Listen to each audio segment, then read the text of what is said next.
This is the end of the line for your loan. I need the $100,000 you owe us paid back in full by the end of this week, Mr. Lewis, the bank's loan officer declared sternly. We have always prided ourselves on providing exceptional meals to every customer without exception, striving daily to uphold this paramount theme. Yet all day long, we were bombarded with complaints, inquiries, and harassing phone calls. Papers accusing us of being a scam and demanding money back are plastered around the store. Stones are thrown from outside, and some hurl heartless insults. This means we can't lend any more money to a struggling restaurant. Pay back the money, you deficit-riddled trash of a restaurant. Mr. Lewis laughed loudly, displaying a cruel disregard. He embodied the worst kind of man, an arrogantly incompetent figure who understood nothing. Determined to protect our store, our customers, and our employees, I decided to send the foolish Mr. Lewis straight to an endless hell from which he could never climb out. I am Sophia, running a fine dining restaurant at the age of 71. I married Joseph, who was years my senior, when I was 30, and together we were blessed with a daughter, Grace. 40 years have passed since then. Grace is now married and has left home, and Joseph is no longer with us. This fine dining restaurant, passed down through Joseph's family for generations, has mostly been left to me, as most of his relatives have passed away due to old age, with no younger generations to take over. Running a restaurant is harder than one might think, and every day is unbelievably busy. But I am supported by loyal customers who have been with us for years and suppliers who provide us with fresh ingredients. I find fulfillment and motivation to keep going. This restaurant is filled with my dreams, and the employees working here are like family to me. I am firmly determined to protect their livelihoods, no matter what happens. It was about 3 years ago that I took over this restaurant from Joseph, right around the time Grace got married. At that time, a pandemic was spreading worldwide, causing the restaurant's finances to dwindle into the red. During these tough times, I managed to keep the business afloat, thanks to Mr. Walker, a banker who believed in me and continued to provide loans. Mr. Walker's bank has been taking care of Joseph's family for generations. When I took over, Mr. Walker was assigned to handle our account. A man of 45, unmarried, he has a gentle demeanor and a flexible mindset. He accommodated our business strategies, allowing us to receive loans and keep paying our employees without delay, keeping us open to this day. Now, Mr. Walker is being transferred overseas. Mr. Walker, when will you be leaving for the overseas branch? I asked him today. In about a month. Don't worry, I'll make sure everything is properly handed over, he reassured me. Modestly attributing his promotion to his bachelor status, I know well his competence from our consultations about loans. His promotion is truly a significant achievement, and I am genuinely happy for him. My main concern now is who will take over from Mr. Walker. That's when Mr. Lewis was introduced as his successor. At 29, Mr. Lewis holds the position of section chief. Handsome and exuding confidence, he greeted me saying, "William Lewis, I'll take good care of you and the restaurant." His fresh smile offered reassurance. Relieved by Mr. Lewis's smile, I saw off Mr. Walker to his overseas assignment without any reservations. However, during Mr. Lewis's visits alone, I began to notice subtle signs. When I offered him coffee, just as I did for Mr. Walker, he muttered something under his breath and clicked his tongue disapprovingly. "So outdated," he commented once, though when I glanced at him, he quickly smiled afresh. I dismissed it then as a misunderstanding. 2 days later, Mr. Lewis visited again, and I served him coffee as usual. With his smile, he remarked, "I'm not fond of coffee when I can't identify the brand, and who knows who's used this cup before. If you want to serve me coffee, please prepare it in a specified brand and cup." Shocked momentarily, I struggled to understand his demeanor, contrasting sharply with Mr. Walker's warm approach. I froze as Mr. Lewis continued speaking, seemingly unconcerned with my feelings. "I don't know what arrangements you had with Mr. Walker for your loans, but I have my own approach. As an elite, please understand that I may not extend further loans." With a careless tap on his laptop, he avoided eye contact and condescended with a smile. "I've had extensive discussions with Mr. Walker and devised a meticulous business plan. Have you had a chance to review it?" I managed a feeble response. Mr. Lewis's expression shifted visibly as he sighed, his tone curt. "That was with Mr. Walker. I have my own methods. Is there really a need to discuss it further? Regardless of your plan, if it's consistently in the red, what's the use?" His demeanor had completely shifted from his usual affable smile, as if he were a different person. Stunned and unable to respond, I found myself at a loss. Your account seems to have hardly any funds. How do you plan to repay? He smirked. This building looks ancient too. Can you afford renovations if needed? I'm hesitant to extend loans to such establishments. With that, Mr. Lewis abruptly left the shop. Was this the same Mr. Lewis who had previously greeted me with warm smiles? Was this his true nature all along? I remained motionless for a while, grappling with his abrupt departure and cutting remarks. However, I steeled myself. I couldn't allow Mr. Lewis's words to shake my resolve. I had a responsibility to protect my restaurant and its employees. Buoyed by determination, our staff rallied and went above and beyond, resulting in excellent sales for the shop. I refused to let Mr. Lewis have the final say. As the shop's sales began to stabilize, a newly hired employee rushed over to me in a panic. Sophia, you need to see this. He handed me his phone, and I adjusted my glasses to read the screen. I couldn't conceal my shock at what I saw, a scathing social media post criticizing the restaurant. This place is awful. The fish and vegetables weren't fresh. I demand a refund. The staff, especially an older woman, were the worst. This so-called fine dining restaurant is more like a scam. Though the post didn't name our restaurant directly, there was a photo of our exterior attached. It's spreading on social media, the employee added urgently. I just found out about it this morning, and it's awful, he said, his voice quivering slightly. It was infuriating. This restaurant, from the ingredients to every aspect of our service, is run with great care. We aim to provide the best dining experience for every visitor, without exception. Every day, both I and the staff work tirelessly to ensure that our guests leave feeling happy, satisfied, and having had the best experience possible. There's no way such a post could be justified, and I can't imagine any of our guests making such a claim. Other employees reported that the restaurant had become a topic of discussion on social media.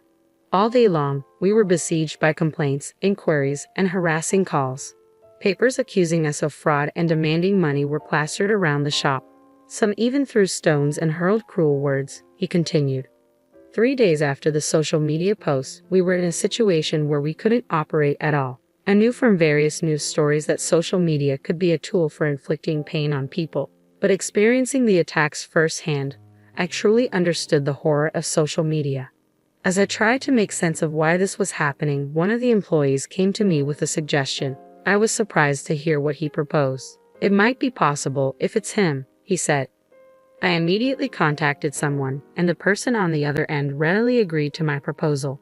If there are people who use social media to attack, there are also those who know how to defend against such attacks. Feeling despondent wasn't going to help. I had to protect this shop. I decided to temporarily close the shop until this turmoil subsided, to protect our regular customers and employees. Of course, I intended to ensure the employees' wages during this time. Then Mr. Lewis called. Oh, you decided to close the shop. It's pretty bad right now, huh? The fraudulent fine dining restaurant, right? Terrible. But it's just karma coming back to you. Maybe it's best if you just close the shop for good. Could these really be the words of an elite banker who graduated from a prestigious university?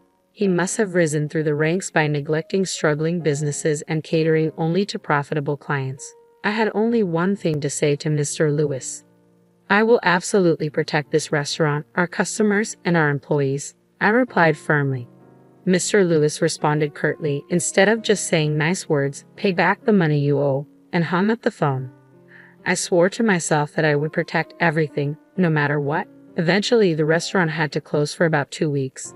The damage during that time was not insignificant, but with the support of our employees, partners, and loyal customers who rallied behind us, we managed to reopen. Upon hearing of our reopening, Mr. Lewis came to the restaurant, wearing a sleazy smile. Is this your last day of business? Well, good luck, he remarked, looking around and making rude comments as usual. What brings you here at this time of day, Mr. Lewis? I asked, to which he sneered. I'm hosting a very important client today. For some reason, they chose this place, so I had no choice. It was convenient since I had something to discuss with you too. With that, he took a seat at the best table without waiting to be invited. Make sure you serve well today. I have a very important guest coming. Mr. Lewis, what is your business today? I thought the repayment date was still a while away. I inquired cautiously. I've decided to cut off your loan. I need the $100,000 you owe us paid back in full by the end of this week, Mr. Lewis declared with finality. Is the branch manager or Mr. Walker aware of this? I asked, hoping for some reprieve. I've said this multiple times, but this is my decision. Mr. Walker has nothing to do with it. Just understand that we can't lend any more money to a struggling restaurant, Mr. Lewis replied callously. Pay back the money, you deficit-riddled trash of a restaurant, he added, laughing loudly. Pay back the $100,000. Sure, but you'll regret it, I said firmly, meeting his gaze. For a moment, Mr. Lewis' face turned serious, but then he chuckled again. Such a despicable man, an elitist, incompetent figure who understood nothing. I decided that Mr. Lewis deserved to be banished straight to hell, a place from which he could never escape, I thought to myself as I addressed him. So, with the next repayment, our business dealings with your bank will be concluded, correct? Yes, just make sure you pay it back. I don't want to have anything more to do with such a restaurant anymore, Mr. Lewis said, sitting pompously. I'd like him to disappear because he's a sore, but I can't bother the guests who are said to be coming. When will your guests be arriving, Mr. Lewis? I asked, prompting Mr. Lewis to start bragging confidently. You wouldn't meet someone like my guests in your entire life, even how poor you are. He's the president of the most talked about IT company right now, so he's busy. He'll contact me when he's arriving. I'm just waiting until then, Mr. Lewis boasted. I figured he hadn't secured a definite appointment but kept quiet, knowing his smugness was only temporary. A lucrative deposit transaction with that IT company was clearly in sight for him. Mr. Lewis kept checking his mobile phone anxiously as he waited for his guests. It's such an empty shop after all that publicity. No one would come to a place like this, Mr. Lewis remarked. I swallowed my retort and ignored him. Then, a lively greeting from an employee echoed through the restaurant. Well, some odd customers do come to such places, huh? I remarked pointedly, ignoring Mr. Lewis completely. I went to welcome the customers at the entrance, who turned out to be Carter, the fish wholesaler we've been dealing with for years, and Dylan, a farmer. Sophia, we were worried after seeing the posts on social media. We were irritated to see even our proud produce being bad-mouthed, Carter said, holding an abundance of fresh fish while Dylan had just picked vegetables in his hands. Their beautiful ingredients received a joyful welcome from the staff. Don't worry, Sophia. We'll blow away those sneaky rumors, Dylan assured me, snapping photos with his mobile phone. We'll broadcast about these ingredients and ensure no more nonsense stories come up. Mr. Lewis looked uncomfortable at these words. Just then, someone approached him. What's wrong, Mr. Lewis? You look upset, Mr. Walker said, surprising Mr. Lewis. It was as if he couldn't believe Mr. Walker was there. Mr. Walker, you've come all the way here. I greeted him warmly, relieved to see a familiar face. When I heard you were in trouble, the branch manager asked me to come to stop William's rampage, Mr. Walker said sharply, glancing at Mr. Lewis. William, I hear you've been saying you're going to cut off the loan. Mr. Lewis appeared slightly shaken under Mr. Walker's gaze but quickly started to argue. Mr. Walker, you've done wrong too, handing over such a continuously loss-making restaurant to me. With the recent social media issue, this restaurant is finished, right? I've decided to terminate the loan, judging it as beyond recovery, Mr. Lewis stated firmly. Hearing this, Mr. Walker shook his head in disbelief. You don't understand anything. It's not Sophia who will suffer from the loan being cut off. It's the bank. Mr. Lewis looked at Mr. Walker with a surprised expression. Mr. Walker continued speaking. Didn't you see earlier? This restaurant has long been in good standing with well-known and reputable suppliers. Not only that, but it's also partnered with some of the country's leading entertainment agencies and sports organizations, ensuring future profitability. It's all thanks to my husband's connections. Yes, everyone has been so kind to us, and we're grateful for that. We're also planning major events with our partner companies. Didn't you read that in the business plan? I interjected, adding a hint of sarcasm. Mr. Lewis countered sharply. Partnerships, you say? But those are just your husband's connections, right? And he's not around anymore. In the long run, who knows how long those will last? Besides, with all this commotion, it seems the producers have already taken care of that. Moreover, the malicious social media posts appear to have been deliberately written with ill intent, so explaining the situation should clear things up with the other party, Mr. Walker explained calmly. Mr. Lewis still looked unsatisfied. You don't have much in your bank or anyone else's. How do you plan to pay your employees and expenses without our loan? I didn't want to reveal everything to this man, but it couldn't be helped now. I have always preferred not to hold much cash. Most of my assets are in land, apartments, and gold. So if we can no longer receive loans, I'll just convert a bit of gold into cash, Mr. Walker stated, delivering a harsh reality check to Mr. Lewis. In other words, by your arrogant mistake, you've squandered significant benefits that Sophia could have brought to the bank.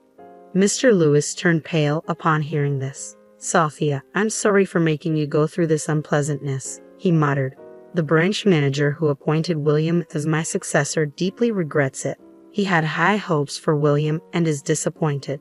He plans to come and apologize in person. Mr. Walker bowed deeply to me. Neither Mr. Walker nor the branch manager were at fault in that sense. I, too, was to blame for being fooled by Mr. Lewis' initially charming demeanor. But that's a different story. Mr. Lewis, who had hurt my shop, my employees, and everyone involved, needed to face further consequences. Mr. Lewis, you've been talking about the restaurant causing a fuss, but you're the one who initiated it, aren't you? I confronted him directly. He turned away, pretending not to know. Even if Mr. Lewis wouldn't confess, we had solid evidence. Andrew, would you come here, please? I called over a man. Andrew, my daughter Grace's husband. Andrew began speaking in front of Mr. Lewis. We investigated the critical posts about this restaurant.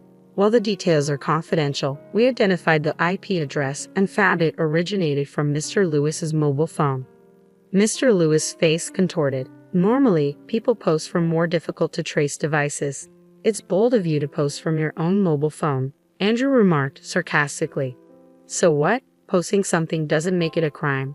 There's something called freedom of expression. Don't get so smug over something like this, Mr. Lewis retorted, clearly unnerved.